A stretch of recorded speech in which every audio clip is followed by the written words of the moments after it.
ನಮಸ್ಕಾರ, very good morning. 9 ಗಂಟೆಯ ಪ್ರಮುಖ ಸುದ್ದಿ ಅದು ನಿನ್ನೆ ಬಹಳ ದೊಡ್ಡ ಸದ್ದು ಮಾಡಿತ್ತು. ಮಡಿಕೇರಿಯಲ್ಲಾದಂತಹ ಘಟನೆ, ಎಸ್ಎಸ್ಎಲ್ಸಿ ವಿದ್ಯಾರ್ಥಿನಿಯನ್ನ ಹತ್ಯೆ ಮಾಡಿದಂತಹ ಪ್ರಕರಣ ಏನಿತ್ತು, ಆ ಪ್ರಕರಣದಲ್ಲಿ ಬಾಲಕಿಯ ತಲೆ ಕಡಿದಿದ್ದ ಆರೋಪಿ ಪ್ರಕಾಶ್ ಕೊನೆಗೂ ಅರೆಸ್ಟ್ ಆಗಿದ್ದಾನೆ. ಕಾಡಿನಲ್ಲಿ ಆರೋಪಿ ಪ್ರಕಾಶ್ನನ್ನ ಪೊಲೀಸರು ಬಂಧಿಸಿದ್ದಾರೆ.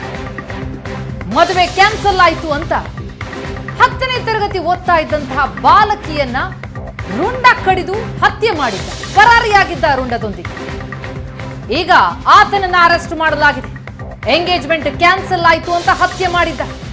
ಬಾಲಕಿಯ ಪೋಷಕರ ಮೇಲೂ ಕೂಡ ಹಲ್ಲೆ ಮಾಡಿದ್ದ. ಬಾಲಕಿಯ ತಲೆ ಕಡಿದು ಆ ತಲೆಯ ಸಮೇತ ಪರಾರಿಯಾಗಿದ್ದ.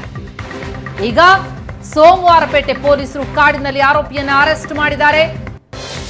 ಎಸ್ಎಸ್ಎಲ್ಸಿ ಓದ್ತಾ ಇದ್ದಂತಹ ಆ ವಿದ್ಯಾರ್ಥಿನಿ ಎಸ್ಎಸ್ಎಲ್ಸಿ ರಿಸಲ್ಟ್ ಬಂದ ಖುಷಿಯಲ್ಲಿದ್ಲು. ಆಕೆ ಒಬ್ಬಳೇ ಅಲ್ಲಿ ಪಾಸ್ ಆದಂಥವಳು ಆ ಶಾಲೆಯಲ್ಲಿ 10ನೇ ತರಗತಿಯನ್ನು. ಆದ್ರೆ ಆ ಖುಷಿ ಹೆಚ್ಚೊತ್ತು ನಿಲ್ಲೇ ಇಲ್ಲ. ಯಾಕಂದ್ರೆ ಅವಳ ಎಂಗೇಜ್ಮೆಂಟ್ ಕ್ಯಾನ್ಸಲ್ ಆಯ್ತು ಅಂತ ಹೇಳಿ ಆಕೆಯನ್ನ ಹತ್ಯೆ ಮಾಡ್ತಾನೆ ಮದುವೆಯಾಗೋದಕ್ಕೆ ಹೊರಟಿದ್ದಂತಹ ಯುವಕ ಪಾಪಿ ಪ್ರಕಾಶ್. ಎಸ್ಎಸ್ಎಲ್ಸಿ ರಿಸಲ್ಟ್ ಬಂದ ದಿನವೇ ಹತ್ಯೆ ಮಾಡಿದ್ದ ಪಾಪಿ. ಅಪ್ರಾಪ್ತಿಯನ್ನ ಆತ ಮದುವೆಯಾಗೋದಕ್ಕೆ ಹೊರಟಿದ್ದಾನೆ, ಎಂಗೇಜ್ಮೆಂಟ್ ಮಾಡ್ಕೊಳ್ಳೋದಕ್ಕೆ ಹೊರಟಿದ್ದಾನೆ ಎನ್ನುವ ಕಾರಣಕ್ಕಾಗಿ ಗ್ರಾಮಸ್ಥರು ಪೊಲೀಸರಿಗೆ ಈ ಬಗ್ಗೆ ಮಾಹಿತಿ ಕೊಡ್ತಾರೆ. ಪೊಲೀಸರು ಬಂದು ತಿಳಿ ಹೇಳಿ ಅದನ್ನ ನಿಲ್ಲಿಸ್ತಾರೆ. ಅದೇ ಸಿಟ್ಟಿಗೆ ಈ ಮೊಣ್ಣಂಡ ಪ್ರಕಾಶ್ ಈ ಬಾಲಕಿಯನ್ನ ಅವರ ತಂದೆ ತಾಯಿಯ ಎದುರೇ ತಲೆ ಕಡಿದು ಹತ್ಯೆ ಮಾಡಿದ್ದಾನೆ. ಪರಾರಿಯಾಗಿದ್ದ, ಈಗ ಅರೆಸ್ಟ್ ಆಗಿದ್ದಾನೆ. ಈ ಬಗ್ಗೆ ಹೆಚ್ಚಿನ ಡೀಟೇಲ್ಸ್ ಕೊಡ್ತಾರೆ ನಮ್ಮ ಪ್ರತಿನಿಧಿ ರವಿ. ಆರೋಪಿ ಪ್ರಕಾಶ್ ಕೊನೆಗೂ ಪೊಲೀಸರಿಗೆ ಸಿಕ್ಬಿದ್ದಿದ್ದಾನೆ. ಹೇಗ್ ಸಿಕ್ಬಿದ್ದ? ಆತನಿಗಾಗಿ ತಲಾಶ್ ನಡೆದಿತ್ತು. ಯಾವ ರೀತಿ ಸಿಕ್ಬಿದ್ದ, ಎಲ್ಲಿ ಸಿಕ್ಬಿದ್ದ ಈತ?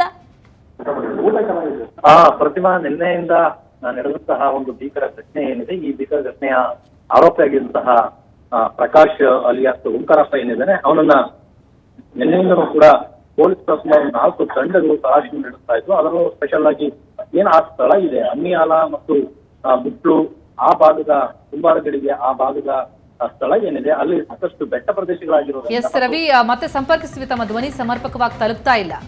ಎಂಗೇಜ್ಮೆಂಟ್ ಕ್ಯಾನ್ಸಲ್ ಆಯ್ತು ಅನ್ನೋ ಕಾರಣಕ್ಕೆ ಈ ಪ್ರಕಾಶ್ ಮೀನಾಳನ್ನ ಎಸ್ಎಲ್ಸಿ ಓದ್ತಾ ಇದ್ದಂತಹ ಬಾಲಕಿಯನ್ನ ಆಕೆಯ ಮನೆಯಿಂದಲೇ ಗೆಳೆದು ಆಕೆಯ ತಂದೆ ತಾಯಿಯ ಎದುರೇ ಹತ್ಯೆ ಮಾಡಿದ್ದ, ತಲೆ ಕಡ್ದಿದ್ದ. ಆಕೆ ಅಪ್ರಾಪ್ತಿ ಅನ್ನೋ ಕಾರಣಕ್ಕೆ ಗ್ರಾಮಸ್ಥರು ಪೊಲೀಸರಿಗೆ ವಿಷಯ ತಿಳಿಸ್ತಾರೆ. ಎಸ್ ರವಿ ಸಂಪರ್ಕದಲ್ಲಿದ್ದಾರೆ. ರವಿ, ತಾವು ವಿಷಯ ಹೇಳ್ತಾ ಇದ್ರಿ, ಏನ್ ನಡೀತು, ಎಲ್ಲ ಆತ ಅರೆಸ್ಟ್ ಆದ ಅನ್ನೋದನ್ನ ಡೀಟೇಲ್ಸ್ ಕೊಡಿ. ಪ್ರತಿಮಾ, ನಿನ್ನೆ ನಡೆದಂತಹ ಭೀಕರವಂತಹ ಘಟನೆ ಏನಿದೆ, ಆ ಘಟನೆಯ ಪ್ರಮುಖ ಆರೋಪಿ ಬಹಳ ಮುಖ್ಯವಾಗಿ ಹಮ್ಮಿಯಾಲ, ಮುಟ್ಲು ಹಾಗೂ ಕುಂಬಾರಗಡಿಗೆ ಆ ಪ್ರದೇಶ ಏನಿದೆ, ತುಂಬಾ ಸಿಕ್ಕೆಸ್ಟಾದಂತಹ ಬೆಟ್ಟ ಗುಡ್ಡಗಳ ಪ್ರದೇಶ ಇರುವಂತದ್ದು, ಕಾಡಿನ ಪ್ರದೇಶ ಇರುವಂತದ್ದು. ಆ ಕಾಡಿನ ಪ್ರದೇಶದಲ್ಲಿ ಹೋಗಿ ಆತ ಅಡಗಿ ಕೂತಿದ್ದ ಅನ್ನುವಂಥದ್ದು. ಹಾಗಾಗಿನೇ ಅಲ್ಲಿ ನಿನ್ನೆ ಅಷ್ಟೆಲ್ಲ ತಂಡಗಳು, ಪೊಲೀಸ್ ತಂಡಗಳು ಇದ್ರೂ ಕೂಡ ಹುಡುಕ್ಲಿಕ್ಕೆ ತೀರಾ ಕಷ್ಟಕರವಾಗಿದ್ದಂತಹದ್ದು. ಆದ್ರೆ ಸ್ಥಳೀಯರ ನೆರವಿನೊಂದಿಗೆ ಪೊಲೀಸ್ ಇಲಾಖೆ ಏನು 4 ತಂಡಗಳಿದ್ದು, ಅದರಲ್ಲಿ ಒಂದು ತಂಡ ಬಹಳ ಮುಖ್ಯವಾಗಿ ಫಾರೆಸ್ಟ್ ನ ಸಿಕ್ಕೆಸ್ಟ್ ಫಾರೆಸ್ಟ್ ಏನಿತ್ತು ಆ ಬೆಟ್ಟದ ಪ್ರದೇಶದ ಒಳಗಡೆ ಹೋಗಿ ಹುಡುಕಿದಂತಹ ಸಂದರ್ಭದಲ್ಲಿ ಆತ ಅಲ್ಲಿ ಸಿಕ್ಕಿರೋಂಥದ್ದು.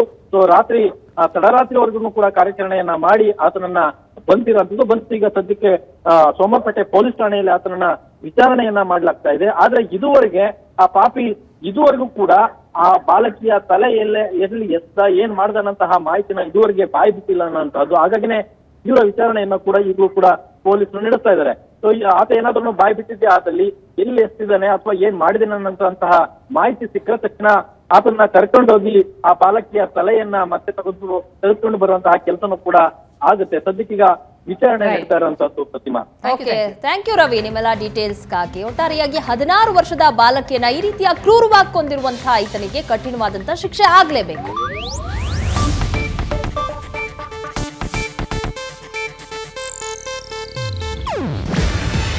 ಇದು ಏಷ್ಯಾನೆಟ್ ನ್ಯೂಸ್ ನೆಟ್ವರ್ಕ್ ಪ್ರಸ್ತುತಿ. ನೀವು ನೋಡ್ತಿದ್ದೀರಾ ಏಷ್ಯಾನೆಟ್ ಸುವರ್ಣ ನ್ಯೂಸ್.